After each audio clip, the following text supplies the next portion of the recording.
사람은 이상한 존재입니다. 타인의 시선에 더 오래 아파합니다. 오늘 이야기는 아주 작은 재채기에서 시작됩니다. 19세기 러시아, 체르바코프라는 관리가 있었습니다. 그는 평범한 사람이었습니다.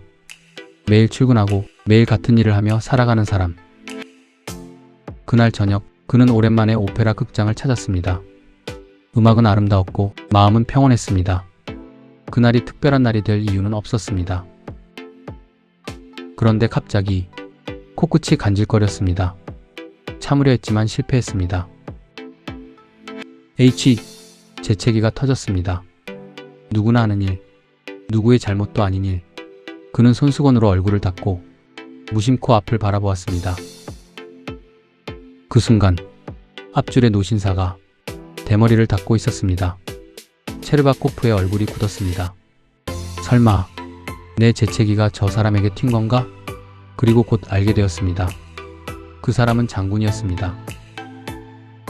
높은 자리에 있는 사람, 많은 사람이 고개를 숙이는 사람, 방금 전까지 별일 아니던 재채기가 갑자기 큰 사건이 되었습니다.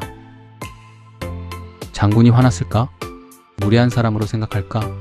혹시 기억해두는 건 아닐까? 실제로 일어난 일은 재채기 한 번뿐이었습니다. 하지만 그의 머릿속에서는 수십 개의 재난이 시작되고 있었습니다. 우리는 종종 그렇습니다. 상대방은 아무 생각도 없는데 혼자서 최악의 결말을 만들어냅니다. 잠시 후 쉬는 시간이 되었습니다. 체르바코프는 장군에게 다가갔습니다. 카카, 죄송합니다. 제가 방금... 장군은 손을 저었습니다. 괜찮소. 정말 그게 전부였습니다. 화를 내지도 않았고 따지지도 않았습니다. 그냥 괜찮다고 말했습니다. 하지만 체르바코프는 안심하지 못했습니다. 오히려 더 불안해졌습니다. 정말 괜찮은 걸까? 귀찮아서 대충 말한 건 아닐까? 나를 무례한 인간으로 기억하는 건 아닐까? 장군은 이미 잊었습니다. 하지만 체르바코프는 잊지 못했습니다. 아니, 잊지 않기로 한 것 같았습니다. 우리는 타인의 마음을 읽으려 합니다.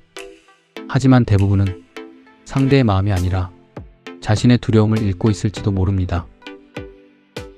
그날 밤, 체르바코프는 무거운 발걸음으로 집으로 돌아갑니다. 장군은 괜찮다고 했습니다. 하지만 그의 마음은 전혀 괜찮지 않았습니다. 장군은 괜찮다고 했지만 그의 눈빛은 그렇지 않았어. 나를 괴물로 생각하면 어쩌지? 그는 아직 몰랐습니다. 자신을 괴롭히는 것이 장군이 아니라 자신의 상상이라는 사실을. 여러분은 어떠신가요? 누군가의 무심한 표정 하나, 짧은 말 한마디 때문에 밤잠을 설치며 괴로워한 적이 있나요? 어쩌면 우리도 이미 타인의 시선이라는 감옥 안에 살고 있는 것은 아닐까요? 그는 아직 몰랐습니다. 진짜 비극은 재채기 때문이 아니라는 것을. 다음 편에서 이어가겠습니다.